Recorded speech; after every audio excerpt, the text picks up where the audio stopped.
Alright, sup everyone. So today, it's a bit of a special day, as I hope you can tell. We made it into HD, so we gotta treat ourselves. A bit of a special occasion we got here. So we're gonna be making Electro House today. Kind of in the style of Wolfgang Gartner. Without any further ado, let's begin. So I'm gonna load in some classic, just kind of Electro House drum samples here, just to kind of, get the vibe started off right. So this kick actually sounds pretty good just from this kind of loop here. So obviously, we don't use loops around here. So yeah, isolate this fucker. And let's see. All right, sounds fucking good. Got that, and then we just want like kind of a hi-hat loop going in here as well. Also gonna throw a compressor on here as well, just so we can save some room for the basses here. Just pretty essential, these pretty bass rich genres. So I should already have my sidechain kind of set up here. I'm a utility guy when it comes to sidechaining my shit, so just doing some kind of quick adjustments here with the sidechain, because obviously I want the kick to still be kind of beefy, but also, we want a clean mix here. So I get the sidechain all dialed into my liking. I think I kind of guessed a bit, but anywho, we're just gonna move on to the basses, right? So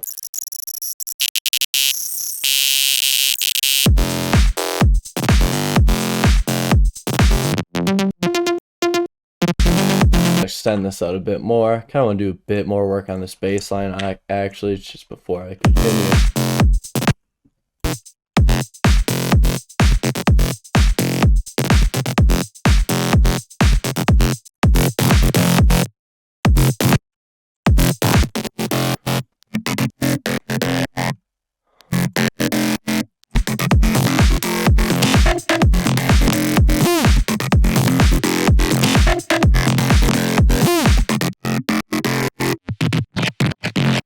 So now we are actually moving at a, acceptable pace here now. So I'm quite pleased.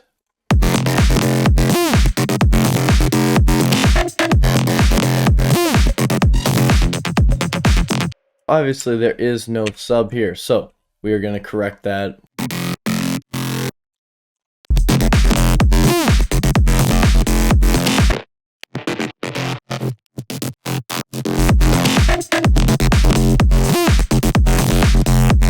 Now we're getting somewhere. So we're just kind of working through, just dialing in. So I think the biggest issue, or just the biggest tip I would personally recommend to almost just any producer, and I just need to remind it to myself constantly all the time, don't be afraid to fucking like rearrange your drop, rearrange everything, just like stop trying to just like really push something that's really not catching for you. So like I went through too many iterations on this bass line, but I finally landed on one that I was vibing with, because I kind of found myself in that trap where I'm trying to push for something that's obviously not working. So you might think it's a waste of time, or it's going to take way too much time to kind of start over, but in the end, it honestly kind of works in your favor instead of just trying to force something, right? So alright, so it's a little darker in here, so you can probably tell. Had a bit of an intermission, but I've returned, and we're gonna put the final touches on this unit here. So I'm just gonna tweak a few things with the drop, and then kind of get right back into the build. I just want to make sure everything's kind of just right before I copy everything over into the build. I just think that's the best way to do it, right?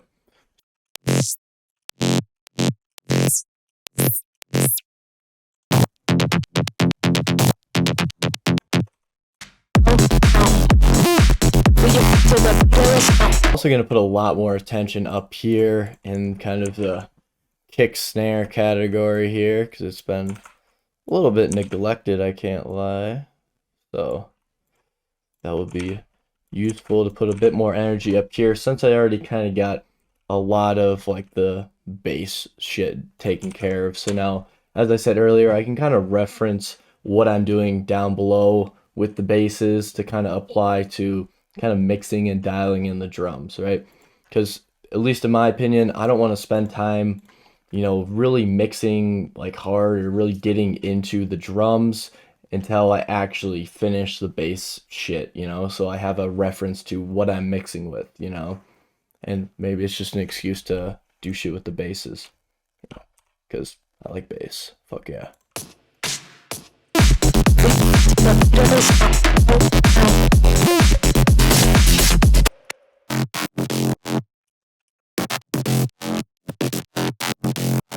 I am gonna freeze and flatten this particular bass track here, which I suspect is likely gonna have a good amount of tails, right? And the reason I'm doing that is because when I flatten it, I can just kind of see like, okay, yeah, we definitely have some tails because the original MIDI ends here, but we got tails till out here. So I'm just really just doing this just to hopefully kind of tighten up the mix a bit, so we just have more emphasis on the other basses when they're supposed to be playing, right? Because I don't really want the tail of one bass bleeding into the other. It's not necessarily a bad thing, but it's just something you can do to just try to kind of tighten up your mix. And it's not something you have to do by any means, but it's another technique that yeah. I can't really hear a difference, honestly, but I can see a difference, meaning there's no tails, so that's kind of why I did it. Hopefully that makes this cleaner. All right, so we got the drop kind of cleaned up now, and my satisfaction level has increased overall. I'm pretty proud of myself because the mix sounds decent, which is surprising for me. So now we get to move on to the build, and the build really makes the drop. So fuck it. If you don't already know, I'll skim kind of through it because I mentioned it a lot. But my patented building technique method is I'm gonna show it to you. Fucking yeah. So I'm gonna grab every bass in the drop here, except the sub. Control D that unit. Right, just rip a little duplication, right? Wait for the computer to work. Sometimes it takes a second. So once you duplicate, it's already all going to be selected. So I recommend just changing the color right away, just so you know that it's a build. Then I'm going to move it into a build group, or just move it into a group that is just group it into a build group. That's okay. So once you get everything grouped now, I'm just going to select everything I duplicated, which is everything in a pink group, right? I'm just going to scoot it out here, right? And I'm just going to duplicate that, and then duplicate that, right? Until everything I just duplicated is moved out of the actual drop into, our building area, right? So now that we have it in, a dedicated group, obviously you don't want your build to hit as hard as the drop, say this hand's the build, you want your dopeness level down here, this hand's the drop, you want this up here, right? You want a contrast because the build's only supposed to build up to the drop, not drop, right? So some things you can do to shitify your build: turn it down is the biggest one. Just legit, just turn it down. Another thing, add some reverb. Also, you could throw on like an EQ and cut some lows. There shouldn't really be too many lows in there. But also cut some highs because that can really, really help shitify it. And really all you want to do is just kind of slowly sub in elements.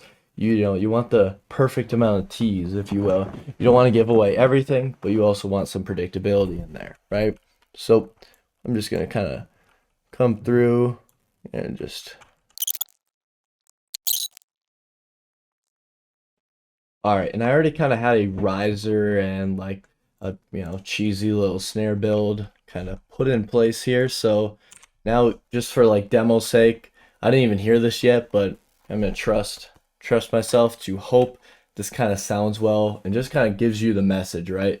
So like this whole thing kind of time lapsed, hopefully, and you can just kind of see how this works. And obviously this is kind of rushed, but I just wanted to kind of show you this example, right? So we're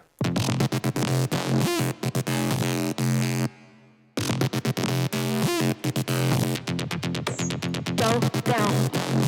Don't beat to the beat of the sound, go down. Go down.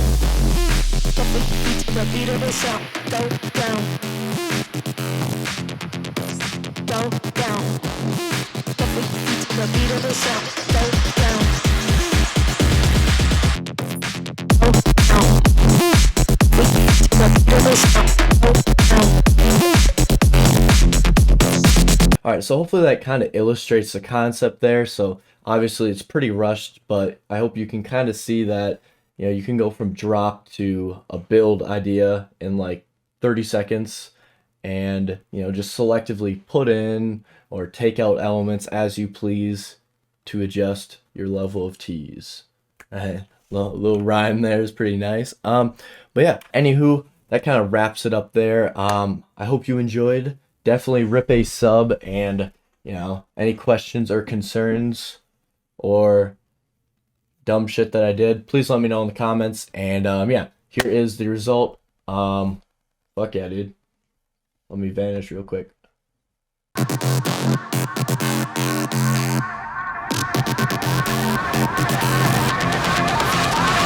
down. Don't beat to the beat of the sound, go down. Go down. Don't beat to the beat of the sound, go down. Go down. Don't beat to the beat of the sound, go down.